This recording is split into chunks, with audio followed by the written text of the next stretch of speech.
Օրհնյալ է նա, որ գալիս է Տիրոջ անունով։ Սա ավետարանական պատգամն է մեզ Մատթեոսի ավետարանի 23-րդ գլխից Հիսուսի այն խոսքերը, որ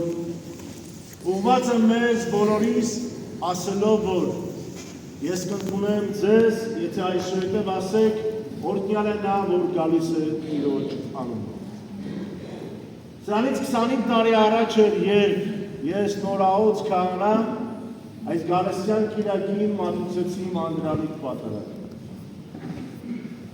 25 տարի առաջ ես բարձրացա խորան և այս կիրակին, գալստյան կիրակին, դրոշմված է իմ մտքի,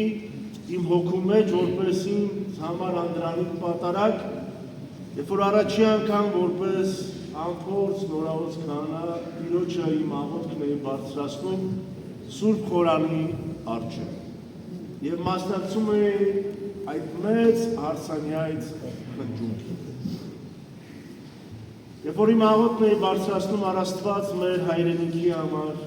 մեր հոգևորականների համար, մեր ժողովրդի համար, այցելով Տիրոջ ողորմությունն ու սերն ու խաղաղությունը, որպեսզի թագավորի մեր սրտերից եւ մեզանից հեռու բանի անտարբերությունը, թշնամանքը, մեկս մյուսից փնովելու, մեկս մյուսիցս բամբասելու այդ վատ սովորությունը։ Այլ ամեն մեկս մեր կարելիով, մեր կարողությամբ իրար օգնելու, իրար նկատմամբ հոգատար լինելու այդ մեծ առաքինությունները Տերը ներարկի մեր սրտերից և մեր հոգիներից։ Այսօր գալստյան կիրակին, հանգրվանը 6-րդ կիրակին, երբ որ մեծ պահքը այլևս մոտենում է իր ավարտը։ Մենք անցանք ամեն կիրակիով, ապրեցինք դրախտային վիճակ, երբ որ Տիրոջ երանության մեջ ենք, մենք մեղանչեցինք և արտաքսվեցինք դրախտից, երբ որ չկատարեցինք Տիրոջ խոսքը, երբ որ չկատարեցինք Տիրոջ կամքը, և մեր անձերը ավելի դասեցին, քան թե Տիրոջ ներկայությունը մեր կյանքից։ Բայց դրանով հանդերձ Տերը մեզ չթողեց։ Այլ ասեց կգա ժամանակը, երբ որ դուք նորից կվերադառնաք ձեր հայրենական ձեր ժառանգության։ Եվ ինչ պիտի անեինք մենք, երբ որ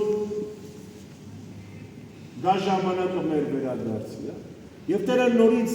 մեզ ուղղությունը ցույց տվեց, թե մենք ինչպես պետք է ապրենք։ Նախ առաջինը մեր կատարածի համար մենք զղջում պիտի ունենանք։ Պիտի զղջանք մեր կատարած սխալների համար, մեր կատարած մեղքերի համար, մեր սխալ ընթացքի համար, որովհետև առանց զղջում չկա փրկություն։ Բայց զղջում հույսով լեցում։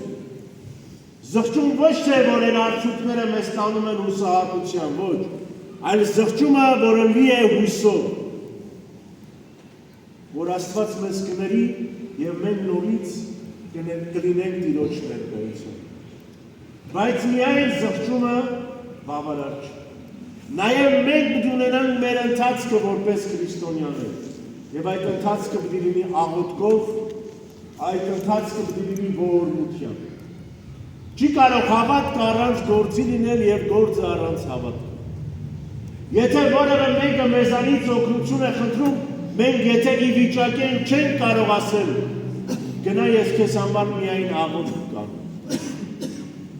Այլ եթե մենք ի վիճակ ենք, այդ գործն էլ պետք է կատարենք։ Օգնությունն էլ պետք է ցույց տալ։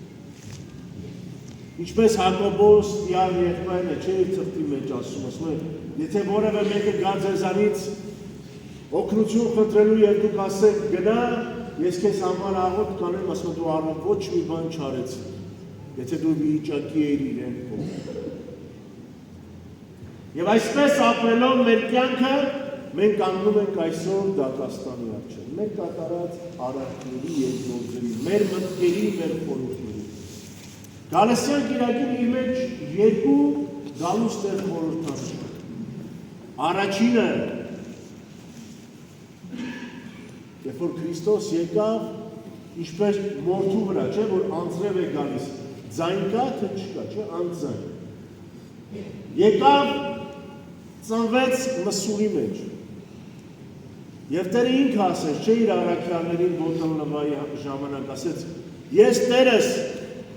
ծառայում եմ ձեր ոտքերը լվանում եմ, նույնպես դուք պիտի անեք մեկը մյուսին։ Այսինքն Տերը եկավ որպես ծառ, որպես մեզ ծառայելու եւ մեր մեղքերը, չէ, ինչպես Եսայի մարգարեության 53-րդ գլխում է ասում, նա տարվեց, հա, անմռունչ անձայն, մեր մեղքերը իր վրա վերցրած գնաց մորթու։ Այսինքն Տերը եկավ, որպեսզի մեզ փրկի առաջին գալուստով, եկավ սիրով, խոնարհությամբ, եկավ հրաշքներ գործելով, եկավ մեզ ցույց տալով Տիրոջ ճանապարհը, եկավ մեզ ցույց տալու դեպի երկինք ճանապարհը, եկավ մեզ ավետարանը փոխանցեց, եկավ ասելով, որ ես չեկա հին ուխտը ջնջելու, այլ ես եկա լրացնելու, ով որ սիրում է իր ընկերոջը առավել բան չի անում, այլ պիտի կարողանա սիրել նաև իր թշնամուն։ Մեկը մյուսիդ համար աղոթք արել, եթե ընծա ես մատուցում, բայց քո հարազատի քո մտերիմի հետ ողակալության մեջ ես քո ընծան անիմաստ է։ Նախ ընծա թող գնա եւ հաշտվի քո սիրելի հետ, հետո նոր արի ընծա մատուցելը շարունակի։ Այսինքն Տերը մեզ ցույց է տալիս ճանապարհը դեպի իրեն գնալու։ Մեզ ցույց է տալիս հստակ մարդկային պարզ փոխհարաբերություն։ Ասում է, այլևս հոգնել եմ ձեր զոհերից։ Ձեր զոհերը չեմ կամենում, ողորմություն եմ կամենում։ Այսինքն մեկը մյուսիդ նկատմամբ այդ հոգատարությունը ունեցել։ Եվ ոչ թե եթե ինչ-որ մեկին կամ քո ծնողին դու չես ուզում ինչ-որ մի բան տալ, Աստծով ես վահան վերցնում, Աստծուն ես որպես վահան վերցնում քեզ, ասելով որ ինչ-որ պիտի տամ քեզ, Աստծուն պիտի տայի, դրա համար քեզ չեմ կարող տալ։ Բայց եկավ այս ամենը մեղմի հանդարտ մեզ բացատրելու և սովորելու։ Եկավ իր սերը սփռելու, եկավ իր սերը ցույց տալու։ Բայց երկրորդ գալուստը այլևս այդպես չի լինում։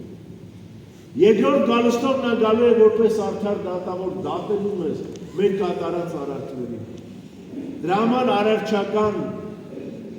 շարքի մեջ մի հրաշք բառեր կա, որ ամեն անգամ ես աղոթքիս մեջ գործածում եմ, որովհետև ինչ էլ ուզում ենք անենք, մենք չենք կարողանալու արդարանալ Տիրոջ առջև։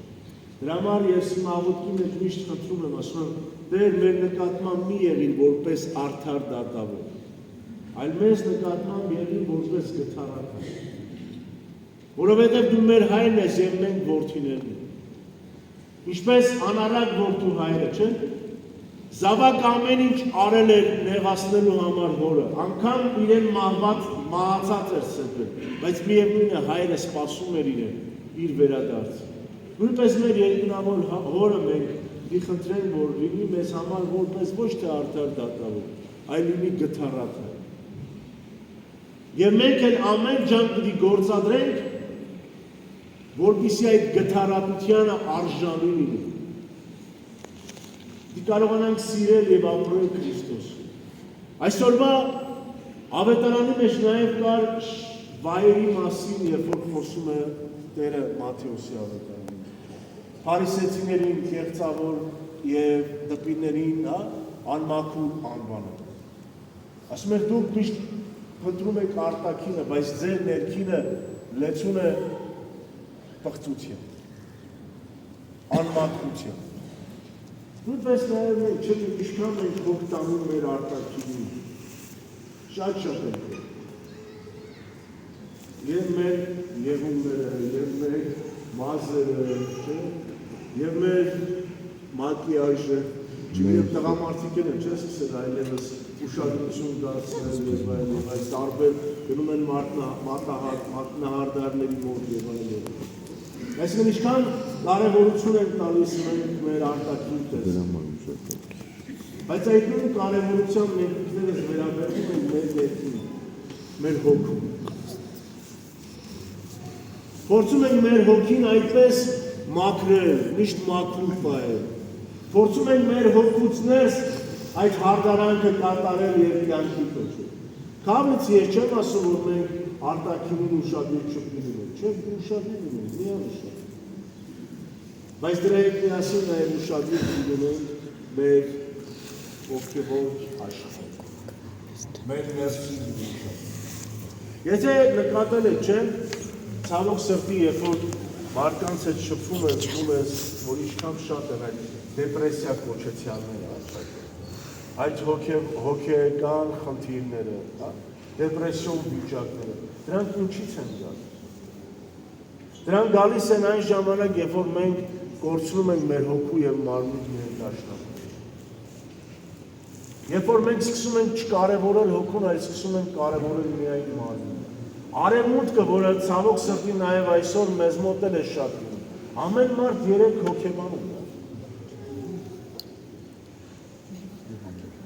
Առանց հոգեբանի մարդիկ չեն կարողանում ապրել այդ։ Ցավոք սրտի այսօր նաև Հայաստանում են կային։ Սա գալիս է Աստծուն կորցնելու, սա գալիս է այդ ներքին աշխարհը, մեր աշխարհը, այդ ներդաշնակությունը կորցնելու։ Երբ որ մենք սկսենք ապրել Աստծով, երբ որ մենք փորձենք այդ ներդաշնակությունը բերել մարմնի եւ հոգու, մենք այլևս այդ ամենի կարիքը չենք ունենա։ Սուր չի, որ Քրիստոս չի ասում միայն Աստծուն կամ Կայսրինը Կայսրին։ Քրիստոս ասում է Կայսրինը Կայսրին, Աստծուն։ Այսինքն մարմինը մարմնին, հոգունը հոգուն։ Եթե մենք հոգ ենք տանում մարմնի մասին, նաև պետք է հոգ տանենք մեր հոգու մասին։ Դրա համար է Քրիստոս ասում. «Վայ ձեզ փարիսեցիներ, դպիրներ, որ արտաքին այդ մարմնականին շատ ուշադիր եք, բայց ձեր ներսը պղծությամբ եւ ամաքրությամբ լեցուն»։ Որտեղ կորցրել եք այդ ներդաշնակությունը։ Դրա համար էլ հաջորդիվ ասում է. «Դուք այլևս ուսուցիչ եւ հայր չեք»։ Որովհետև կորցրել եք այդ ուսուցիչ եւ հայր լինելու շնորհը։ Որովհետև ինչ է նշանակում հայր լինել։ Ասեք ինձ։ Լսում եք։ Հայր լինել ինչ է նշանակում։ Հոգատար լինել, ճիշտ է։ Ներողամիտ լինել։ Ղեկավար լինել։ Օգնել, չէ՞։ Ասում եք, բայց դուք այլևս չեք օգնում։ Դուք ասում եք, ամենաուխտի բեռը տալիս եք ձեր հետևորդներին, ասում եք, բայց անգամ մատով չեք ուզում օգնել իրենց։ Ասում եք, դուք ինչ հայր եք այլևս։ Դրա համար այդ հայր հասկացողությունը վերցվեց իրենցից։ Ասեց այլևս դուք հայր չեք, ձեր հայրը միայն երկնքում։ Ուսուցիչներ, ինչ ուսուցիչ, եթե դուք ճշմարտությամբ Աստծունը չեք սովորեցնում։ Ասում եք, դուք ամենտեղ փնտրում եք ձեր շահը, պատվավոր աթոռներ հրապարակներում, կարևոր գաղափարներ միջոցառումներին, ասում եք, դուք ինչ ուսուցիչ, եթե դուք ինքներդ այդ օրինակը չունեք, ուսուցիչը ինչ է։ Ուսուցիչը մեր Տերն է, ինչ են անում մեր Տերը։ Իր օրինակով էր սովորեցնում։ Ասում էր, ես Տերս, վարդապետս, ուսուցիչս, ձեր ոտքերը լվանում։ Ուրեմն դուք էլ մեկը դուսի ոտքերը լվանում։ Ես ողորմություն եմ տալիս, ես բժշկություն եմ տալիս, նույնը դուք պիտի անեք։ Ասում են, ինչ որ ես եմ արել, նույնը դուք պիտի անեք։ Եվ դրանով պիտի իմանաք, որ դրանով մարդիկ պիտի իմանան, որ դուք իմ աշակերտներ եք։ Այո, եթե դու չես սովորեցնում այն ինչ աստվածային է, ինչ որ պատվիրացեք ես, դու այլևս ուսուցիչ չես։ Դրա համար Տեր ասում է, այլևս ձեր ուսուցիչը երկնքում է, եւ ձեր ոչ ուսուցիչներ ոչ հայրն են, որովհետեւ ոչ սովորեցնում են եւ ոչ էլ հոգ են տանում։ Այսինքն նրանցից վերցվեց այն պատիվը, որ իրենք ունեն։ Նույնպես մեզանից բոլորիցս վերցնելու այդ պատիվը, որ մենք ունենք, եթե մենք այդ պատիվը չգործածեն եւ այդ պատվին արժանի չլինեն։ Նայեք, ես միշտ ասել եմ հիմա նորից կասեմ, շատերս լացում են Արցախը կորցրեցին, դա։ Արցախի Գանձասար, Ղազանչեցոց, Կանանշան, իմ ամենասիրելի վանքը Աստվածամոր Հովանու տաճար, Դադի վանք, ժոր մենք չէինք գնահատել։ Դրա համար Աստված մեզանից վերցրեց։ Երբ որ մենք սկսենք գնահատել Աստված ու վերադարձնում։ 60,000-անոց քաղաքում 40-50 լավ 100 հոգի գնում պատը։ Չի գնում։ Երբ որ դու չես գնահատում, այդ պատիվը վերցնում է քեզ։ Նույնպես մենք այսօր պիտի գնահատենք այն ամեն ինչ, որ մենք ունենք։ Եթե մենք չգնահատենք, դա վերցնելու է, սա միշտ չի։ Ինչպես հրյաներից վերցվեց ընտրյալ լինելու արժանիքը, որովհետև իրենք այլևս ընտրյալ չեն, ով որ մտածում է, որ հրյաները ընտրյալ են, իրենք այլևս ընտրյալ չեն, այդ պատիվ, այդ արժանիքը իրենցից վերցրեց, որովհետև իրենք չկարողացան այդ առաքելությունը կյանքի կոչել։ Այն ինչ չկարողացավ անել 12 ցեղանոց ազգը, արեցին 12 առաքելություն։ 12 ցեղանոց այդ ազգի առաքելությունը դեպի Աստված բերելն էր բոլորը։ Իրենք չկարողացան։ Իսկ դրա փոխարեն դեպի Աստված բերեցին 12 առաքյալներ։ Դրա համար ընտրյալները ոչ թե հրյաներն են, այլ ընտրյալները քրիստոնյաներ։ Ով որ Քրիստոսի կնիքն են կրում, իրենց մտքի, իրենց սրտի, իրենց հոգու։ Սա միշտ հիշի։ Այն ինչ որ դու ունես ու չես գնահատում, քեզանից վերցվում։ Բայց երբ որ սկսում ես նորից արժևորել, վերադարձնում է քեզ։ Նույնպես հիմա մենք չէ հոգևորականներս Տեր Հայր են մեզ ասում։ Եվ շատ աղանդավորական շարժումներ ասում են ինչի համար են Տեր Հայր ասում, չէ որ ավետարանում է Հայր ասում երկնքում, այո։ Բայց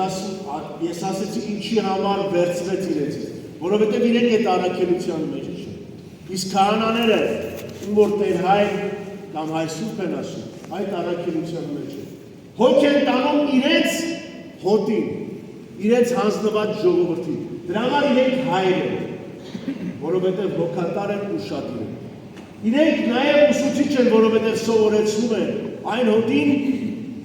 ում որ Տերը հանձնել է։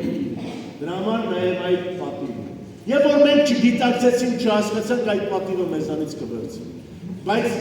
քանի գիտակցում ենք, այդ պատիվը հայր եւ ուսուցիչ լինելու է։ Եվ որևէ մեկը կլինի աղանդավորական շարժում կամ ինչ որ մեկը չի կարող ինքը իր մտածումով այդ պատիվը վերցնել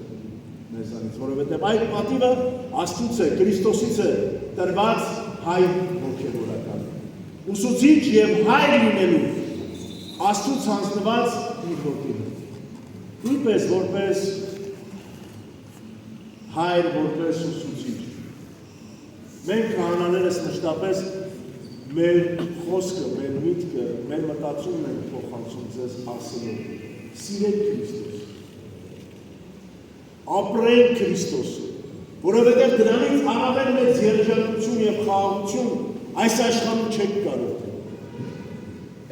Երբ որ սիրենք եւ ապրենք Քրիստոսով, մեր մարմնի եւ հոգու ներդաշնակությունը կպահենք եւ մեր ներսը ոչ թե կլինի անմաքրությունը, այլ կլինի ինքը Քրիստոս։ Եվ այդ ժամանակ, երբ որ մեկս մյուսից հարցնենք, երբ է լինելու Քրիստոսի երկրորդ գալուստը որպես դատավոր, երբ որ ինքը գա դատելու, մենք կարող ենք պատասխանել որպես համար երկրորդ գալուստը եղել։ Ինչու՞։ Որովհետև մենք տաճար ենք հոգու եւ Քրիստոս բնակվում է մեր մեջ։ Երբ որ Քրիստոս բնակվեց մեր մեջ, մեզ համար եւ դատաստանն է եղել եւ Քրիստոսի երկրորդ գալուստն է եղել։ Որովհետև Քրիստոս մեր ներսում է։